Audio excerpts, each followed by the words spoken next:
Hai teman-teman pecinta tanaman, apa kabar? Ya, berjumpa lagi dengan saya tentunya di channel ini. Ya, pada video kali ini kita akan sharing tentang pembuatan salah satu pupuk organik yang mempunyai manfaat yang sangat bagus sekali untuk tanaman, terutama untuk anggrek kalian ya. Karena mengandung banyak sekali bahan-bahan yang dibutuhkan tanaman seperti vitamin, kemudian NPK, KCl yang bisa membuat pertumbuhan tanaman kalian makin cepat, dan juga nanti akan sehat dan daya tahannya sangat-sangat bagus sekali ya dari hama maupun penyakit. So, apakah pupuk ini? Terus saksikan videonya sampai habis.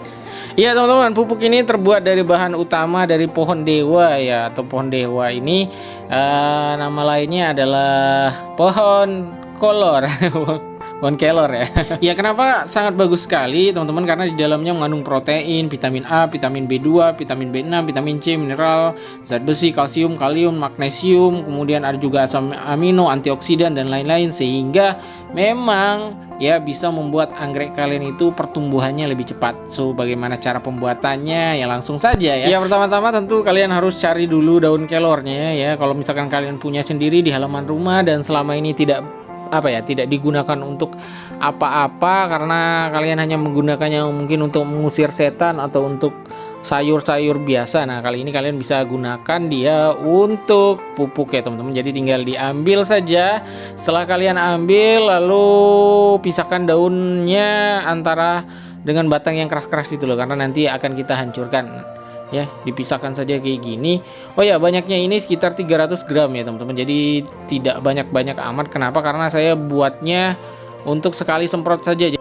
Ya, kalau sudah kalian pisahkan semua seperti ini, tinggal siap-siap untuk di blender ya teman-teman. Dan ini tidak perlu dicuci. Jadi kalian misalkan ada kotoran kayak tanah, itu tinggal kalian pisahin saja. Kenapa tidak dicuci? Takutnya nanti ada zat-zatnya yang malah terbawa air ya. Tinggal dimasukkan saja ke dalam blender atau chopper, atau kalau kalian tidak punya keduanya, kalian bisa pakai ulekan ya. Jangan lupa sebelum di blender itu dimasukin lagi, dicampur dulu dengan air ya, biar nanti ketika blendernya itu cepet ya teman-teman. Jadi cepet hancurnya kayak gini karena airnya cukup. Tapi kalau misalkan kering, dia agak lama gitu lah. Ibu-ibu paham lah ya cara ngeblender itu gimana. Nah, kalau sudah halus seperti ini, tinggal kalian ya masukkan saja ke dalam wadah nanti yang akan kita gunakan untuk menampung hasil blender kalian tadi ya teman-teman. Halusnya kira-kira ya usahakan benar-benar halus. Jadi dicampur saja jadi satu seperti ini. Nah, jadi 300 gram itu kira-kira hasilnya seperti ini. Nah, banyaknya jumlah daun ini disesuaikan saja dengan kebutuhan kalian. Misalkan butuhnya banyak, maka daunnya lebih banyak lagi, bisa sampai sekilo, terserah kalian. Nah, ini 300 gram, kemudian dicampur lagi air, kemudian diaduk-aduk biar zat-zat atau sari-sarinya itu menyatu dengan air ya teman-teman. Nah, setelah seperti ini, jadi selanjutnya tinggal kalian saring. Jadi jangan lupa siapkan saringan sebelum kalian buat seperti ini. Kenapa disaring, Bang? Karena nanti biar kalau misalkan kalian masukkan ke dalam sprayer atau semprotan itu, dia tidak macet ya teman-teman, karena semprotannya itu buntu ya, pokoknya selang sprayernya itu mampet karena ini loh, ampas-ampasnya ini. Jadi memang harus dibersihkan dulu biar nanti pas sprayernya itu lancar ya. Ya, dia agak lambat ya, sabar-sabar aja kayak gini karena ini memang airnya agak kental ya teman-teman. Nah, biasanya untuk membantu biar dia lebih cepat, kalian bisa aduk-aduk pakai sendok gitu, biasanya dia nanti jadinya lebih cepat. Oke, hasilnya kira-kira seperti ini kalau udah semuanya ya teman-teman ya.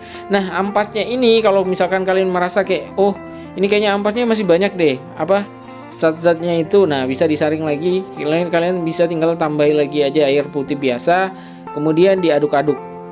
Ya, bisa kalian ulangi ini sampai 2-3 kali sampai kalian merasa bahwa ampasnya itu sudah kayak sedikit sekali mengandung zat-zat yang ada di daunnya. Jadi tinggal ampasnya, benar-benar ampasnya. Jadi vitamin-vitamin yang dibutuhkan tadi sudah keluar semua ke bawah. Ya baru udah jangan disaring lagi. Begitu ya. Oke. Nah, ini kalau kira-kira udah selesai. Nah, ampasnya ini bisa kalian manfaatkan juga sebagai pupuk, tapi sebaiknya jangan pupuk anggrek yang nempel ya teman-teman. Kalian bisa pakai dia di tanaman-tanaman yang tumbuh di tanah, jadi bisa ditabur di sekitar tanahnya, tapi tidak disarankan untuk anggrek. Kenapa? Takutnya kalau kalian taburkan di atas media tanam anggrek, nanti bakal jamuran atau akarnya akan tertutup dan bisa mengakibatkan busuk akar. Selanjutnya, setelah selesai tadi, kalian tinggal siapkan air beras. Nah, kalau air beras ini opsional ya teman-teman. Kalau kalian tidak punya bisa pakai air putih biasa, tapi sebaiknya pakai air beras. Nah, ini air berasnya itu 4 liter teman-teman. Jadi tinggal kalian campur tadi dengan hasil air tadi yang udah kita saring. Ini hasilnya ada 1,5 liter. Jadi 4 liter dicampur dengan 1,5 liter ini. Tuh. Tinggal dicampur dan hati-hati, jadi ampasnya itu kalau bisa jangan masuk ya, kalau misalkan masih ada ampas kayak gitu. Nah, tinggal selanjutnya itu kalian aduk dengan air beras. Ya, teman-teman, jadi air beras di sini sifatnya itu hanya pilihan saja. Jadi kalian bisa menggantinya dengan air yang lain. Misalkan kalian mau pakai air kolam ikan boleh, atau air putih biasa juga boleh ya. Tapi kalau untuk hasil yang maksimal sebaiknya jangan air putih biasa, bisa air kolam atau air beras ya teman-teman. Diaduk biar campurannya merata. Nah, setelah diaduk diamkan dulu ya, biar kalau misalkan ada ampas-ampasnya biar dia ke bawah dulu, sehingga nanti bagian atasnya itu bisa kita ambil untuk pupuk. Nah, kalau sudah seperti ini kalian bisa cek nih, kira-kira ini terlalu sedikit nggak airnya. Jadi kalau misalkan tekstur airnya itu udah seperti air biasa, itu berarti udah mantap, udah pas. Tapi kalau misalkan dia masih agak kental gitu kayak lendir, itu artinya tinggal tambahi air lagi ya. Oke. Nah, kalau sudah seperti ini tinggal kalian ambil kemudian masukkan ke dalam sprayer ya. Nah, untuk yang seperti ini, pupuk seperti ini ya teman-teman, sebaiknya jangan dikocor ya, kecuali memang dia tanaman yang tumbuh di tanah. Kalau untuk anggrek itu bagusnya disemprot ya teman-teman, biar merata ke seluruh bagian tanaman. Nah, tinggal kalian semprot saja akar, batang, daun. Kalau misalkan ada bunganya ya nggak usah kena bunganya juga ya. Yang penting akar, batang, daun, dan media tanamnya ini disemprot aja gitu. Gunanya ini karena kandungannya tadi sangat banyak, itu bagus sekali untuk memperkuat daya tahan anggrek juga, terus pertumbuhan akar. Karena memang dia di dalamnya ada NPK ya teman-teman, akar, tunas, pembungaan, jadi dia seimbang gitu deh intinya. Bagus banget lah pokoknya. Jadi buat ibu-ibu yang di rumah yang mungkin agak-agak anti gitu pemakaian pupuk kimia, ini salah satu pilihan lain ya. Jadi bisa pakai daun kelor ini. Dan terus kalau misalkan kalian bingung, bang kok banyak banget sih pupuk organik yang disarankan sama abang. Kemarin itu ada lidah buaya, kemudian ada air beras, ada juga kulit pisang. Terus sebenarnya abang pakai yang mana? Nah, pakai aja yang ada. Jadi pas hari itu ada kulit pisang ya pakai kulit pisang, pas hari itu ada air beras ya pakai air beras. Jadi kenapa banyak? Karena biar banyak pilihan kalian itu loh buat gunain pupuk organik itu, jadi tidak hanya terpaku pada satu bahan saja. Sebenarnya banyak bahan yang bisa kita gunakan di sekitar kita. Makanya itu saya buat banyak video tentang pupuk organik, bukan mau buat kalian bingung, tapi biar banyak pilihan gitu loh teman-teman ya. Paham ya maksudnya? Kalian mau pakai yang mana terserah kalian. Yang jelas manfaatnya itu semuanya bagus, asalkan kalian pemakaiannya itu tidak berlebihan. Nah, kalau ini misalkan hari hujan ya nggak usah disiram lagi. Terus bagusnya memang 1 minggu 2 kali atau 1 kali aja ya, jangan keseringan ya. Oke. Tuh, terus tinggal disiram-siram aja gitu.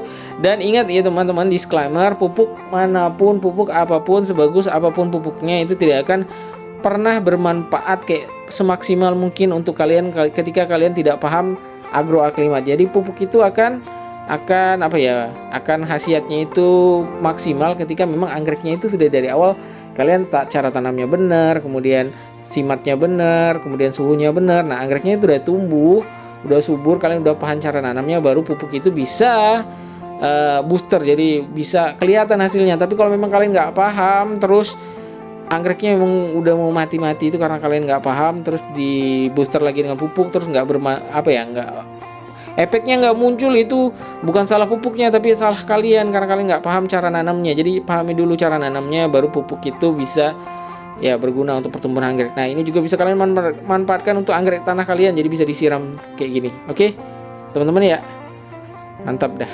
mantap. Ya teman-teman, mungkin cukup sekian ya video kita kali ini. Terima kasih buat kalian semua yang sudah menonton videonya sampai di sini. Jangan lupa videonya di like, di komen, di sharing, atau teman-teman kalau misalkan ada ide-ide bang buat video anggrek tentang ini, silahkan komen di bawah. Atau ada pertanyaan yang mau ditanyakan, silahkan komen di bawah, nanti saya bales ya. Oke, terima kasih sudah menonton sampai di sini. Sampai berjumpa di video selanjutnya.